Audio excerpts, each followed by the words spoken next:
Release అయింది cinema. Release అయిన ఒక 2-3 డేస్‌లో బన్నీ గారి ఇన్సిడెంట్ అయింది. I mean it shook I think entire I mean national issue అయిపోయింది. ఆ సంధ్య థియేటర్ ఇష్యూ అనేది. అది మీ టేక్ ఏంటి దాని మీద? చాలా దురదృష్టకరం. ఆ సంఘటన జరగకుండా ఉండాల్సింది జరిగింది. ఇప్పుడు ఎవ్వరూ అలా జరగాలి అని వాళ్ళు రాలేదు, వీళ్ళు వెళ్ళలేదు. 2 parties whoever is involved in it జరగాలని వెళ్ళలేదు. అది ఇట్స్ అనుకోకుండా అంటే ఇట్స్ వెరీ అన్‌ఫార్చునేట్ ఇన్సిడెంట్ అంతే చెప్పగలం. And I feel it was blown out of proportion. It's very sad. The kids lost the mother, or a husband lost the wife, and cinema చూడ్డానికి enjoy చేయడానికి వెళ్ళిపోయి ఇలా అయిపోయింది. అది చాలా sad. But this is not the first time something like this happen. ఎందుకయిందో నాకు తెలీదు. కొన్ని అలా జరుగుతాయి. ఇప్పుడు నాతో కూడా నేను ఒక మాట అన్న తర్వాత అది అంత థింగ్స్ బ్లో అవుట్.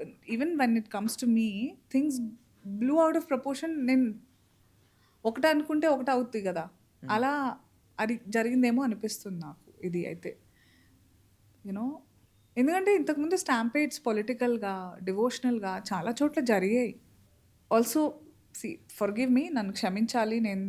నాకు మొత్తం అన్ని యాంగిల్స్లో తెలియకుండొచ్చు ఏం జరిగిందనేది. బట్ నాకు తెలిసినంత వరకు ఆయనకి అది ఆనవాయితీ అంట, అదొక సెంటిమెంట్ బన్నీ గారికి అటు వెళ్ళడము. అండ్ వీళ్ళు కూడా చూద్దామనే వచ్చారు.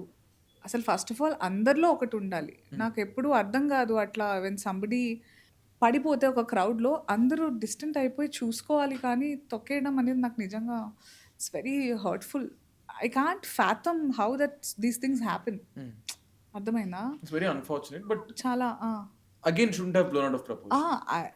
కరెక్ట్. అండ్ అలా జరగకుండా ఉండాల్సింది మన అందరికీ ఒక లెసన్ ఇది. ఎవ్రీబడి బట్ బన్నీ గారిని చాలా బ్యాజర్ చేశారు కదా. I'm very sorry. I feel sorry for what happened, but I think even Bunny Garu must have learned from this experience. Next time ఎలా ఉండాలి, ఆయన కావాలని అయితే చేయలేదు, దట్స్ ఫర్ షూర్. అలానే వీళ్ళు కూడా కావాలని పడిపోదాము ఇలా జరుగుదామని కూడా కాదు. అలా ఒక so now like I said it's an experience and lesson for everybody. జాగ్రత్తగా ఉండాలి. ఇట్లా క్రౌడెడ్ ప్లేస్లకి పిల్లలతో పాటు వెళ్ళకూడదు. అది by default we have to, మన జాగ్రత్తలు. You can never be too careful కదా, you have to be careful. Like correct. ఎంత జాగ్రత్తగా ఉంటే అంత మంచిది. ఆ జాగ్రత్తలు మనం ఇంకొంచెం as a society, as a community మనందరం కూడా నేర్చుకున్న గుణపాఠం ఇది అని అనుకుంటాను.